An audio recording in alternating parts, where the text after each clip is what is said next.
Hi, all my gorgeous, beautiful souls. I am Lady Stars of Fire. My real name is Michelle Espinosa. If you've never watched any of these videos before, this is the weekly, it's actually like more like 2 weeks, healing messages for June 24th, right on up through July 5th. So I'm taking this video right on through that third and final solar eclipse. And this is actually, it's an amazing time. And so much good can come out of this energy. But you have to be working on yourself. You have to be working on yourself, and you have to be looking inward at yourself. If you are looking outside of you at this time for the answers, you're, looking outside of you, trying to pinpoint the situations of things that are going wrong, or what the obstacles are, what's standing in the way. If you are looking outside of you and trying to point those fingers outside of you right now, this is going to backfire. I'm telling you right now. This can be a very glorious, wonderful time for innovation, for moving forward, for soulful depth, for growth. But you have got to be looking at yourself. And you are going to be overcoming some grief, sorrow, shame, and blame. Some sexual situations. And when I say sexual, it's because they're telling me sacral chakra. And this could be, related to sex in general. It could be sexual relationships. It could be also about how you feel about yourself within that sacral chakra energy. You're going to definitely be feeling Mars energy and Moon energy colliding. And the idea of, I always say the moon is our emotional depths as well as our body. So it's our physical body. It's our emotional and our mental depths. And you're going to be definitely traveling through some deep inner waters of this and your own sacral chakra in that sense. You are about to come into an incredibly explosive time. If you thought the beginning of this year was anything, we're just getting started. And it's funny how it comes up right around the 4th of July, Independence Day, because Uranus is the one who's really not getting along with anybody here. Now, this should be Cancer season, but it's kind of like Cancer season versus Aries season. And the reason I say that is because as of the 27th, Aries is a loaded house. Now, Capricorn is a loaded house because you're also going to have Saturn, which is in retrograde, moving back into Capricorn with Pluto and Jupiter. And they're coming into 1 degree and closer all through the next 2 weeks. So that's incredibly powerful energy. But you have some major power coming out of that first house of Aries. And let me remind you, see, Aries energy, where Mars is moving in on the 27th, and Mars is the ruler over that area. So he's home. But he has Chiron here, which is going to be also going retrograde. Not like we don't have enough planets going retrograde, but right after the 4th of July, Chiron is going to go retrograde actually on the 11th. So you already know that it's already in shadow. Chiron is the wounded healer. You have Chiron, you have Lilith, and you have Eris already in Aries. And they're going to be there all year. Now you got Mars moving in, and he's going to be there for the whole rest of the year. So this energy is just lighting up. The energy of what we're going to be seeing for the rest of this year is just getting to where it's lighting up. But it's going to be very impatient energies. Aries energy is a beginning point. It's also me first energy. It's a place for beginnings. It's a brand new idea. It's fire, and it's impulsive. But it's impatient. So the attention span is going to be like a gnat. This isn't just Mercury retrograde. everybody's throwing it into the several retrogrades and Mercury being retrograde. No. This is that energy coming out of Pisces and moving into Aries with so much aggression. And then we're looking at a beginning point. Like I said, beginning points are a great place to start a new cycle. However, when you start a new cycle, you have to learn what's right from what's wrong. And that doesn't mean that the cycle is starting off correctly. It doesn't mean that the cycle is starting off, in the healthiest or best ways. We have to figure that out. You're talking about Aries energy being very impulsive, very aggressive. Mars coming home, very sexual sassiness, sacral chakra sassiness, whether it's right or wrong. I am trying to give it as positive as I can. You can be very much coming into that sacral chakra and solar plexus power and starting to feel from I feel to I am and bringing that into an authority power. But this can also be about sexual relationships with yourself or with others. And it could be speaking to you about things that you need to heal, because Chiron is in shadow and he's going to be going retrograde. Lilith is ego, and she's a great ally and helping you come into your fire and reclaiming yourself. But she'll take you directly into ego if you let her go too far.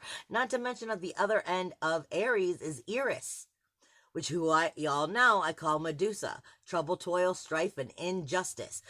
Still directly across from Haumea and Libra relationships, and that is the collective consciousness of yourself within these relationships and what you still hold on to.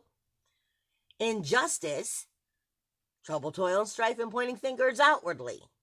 This is what I'm saying. If you're pointing fingers outwardly, you're getting it wrong. This is energies that's going to lead you directly up to that Lion's Gate. And these are the Ascension tests that you should be trying to overcome now so you're not getting hit with them twice as hard in the next 2 months. I am not going to lie. There are going to be some sexual situations that are going to also take place. Like I said, sexual sassiness, beginning points, but attention span like a freaking gnat, like a dog, squirrel. I mean, there could be brand new relationships beginning, but they may also just fizzle out very quickly. It's the first house, so it's also talking about ego. It's also talking about your core of who and what you are, and understanding that and coming into, are you thriving in that?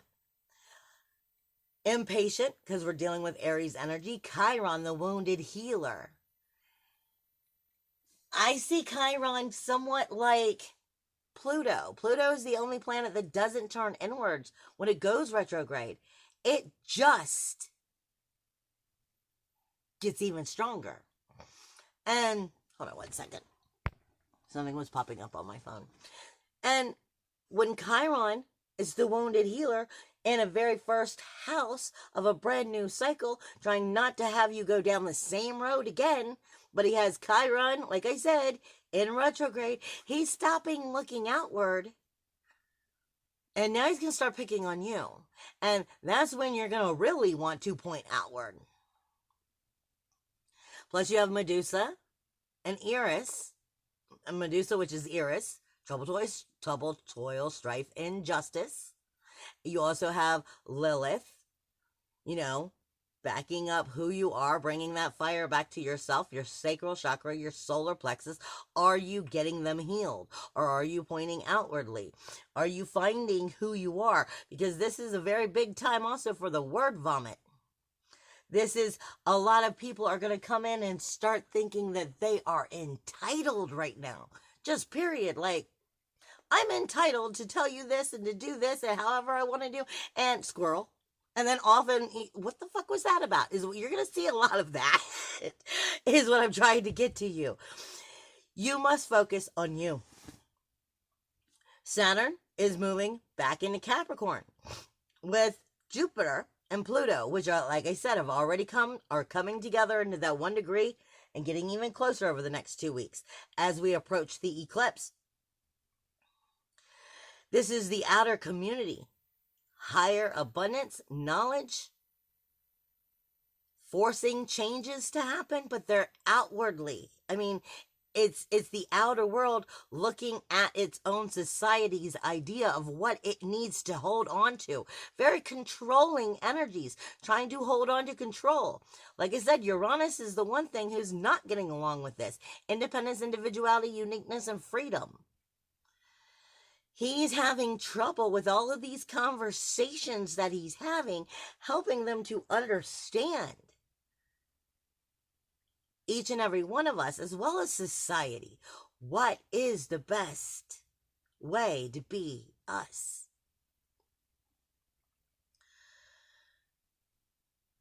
You also have Chiron, which is not getting along with that 4th house.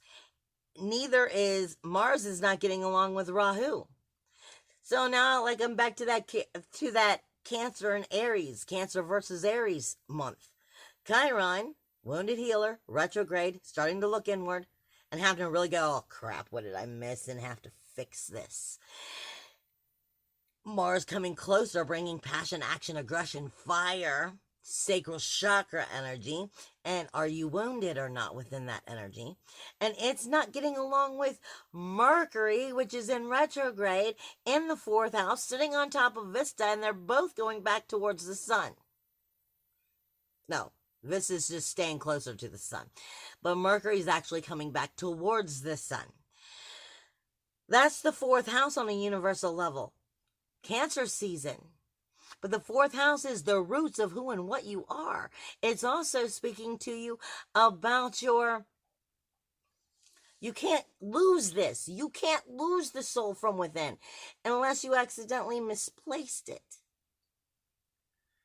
This is the vessel. It's not just the home. It's the vessel. The home of who and what you are, being at home with you, your inner emotional security. And you are about to be questioned and tested on just how secure are you with yourself? Are you willing to look inward? Or are you going to still point outwardly? Like I said, it's not getting along with Mercury and that inner emotional security. Vesta is the soul fire itself in the inner emotional security. The sun is now in Cancer in that inner emotional security and the home and what's up close and very personal in your life versus your core, your ego. Word vomit. Impatient.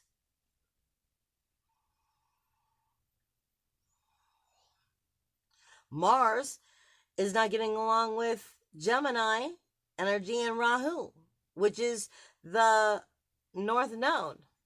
Everything you need to learn in order to move forward, which is saying up close and personal, is what needs to be learned. And the communication within that and the enjoyment within that. Are you taking the time for that? Or are you still feeling pushed around? Are you pointing outwardly at everything else to fix your life instead of looking at yourself? Pluto and Jupiter is in 1 degree, like I said, and they're not getting along with Venus, which is also in Gemini. Venus is your sensitivity. Venus is not love. Venus can teach you how to create love. She can teach you how to communicate it. She can teach you how to charm your way, but she will also show you where the hell you're not being charmed, where you're, flat out being lied to and taken advantage of, and why she's sensitive about it and why she despises it. Venus is your sensitivity, emotionally, mentally, spiritually, and physically. And she's telling you what she loves, why she loves it, what she hates, why she doesn't like it, and why it hurt. And it's in your communication zone. It's also in very up close and personal zone, of your friends, your family, your neighborhood. Very up close and personal. Speaking about what the outer world is doing, the society of the outer world, the foundation of the outer world. That also starts to lead into jobs, careers, friends, goals, intentions. If you're not looking out inside of you right now, you're getting it wrong. Because only you can be responsible for the life you're creating. If you don't like it, it's time to change it. I love you guys. Bye.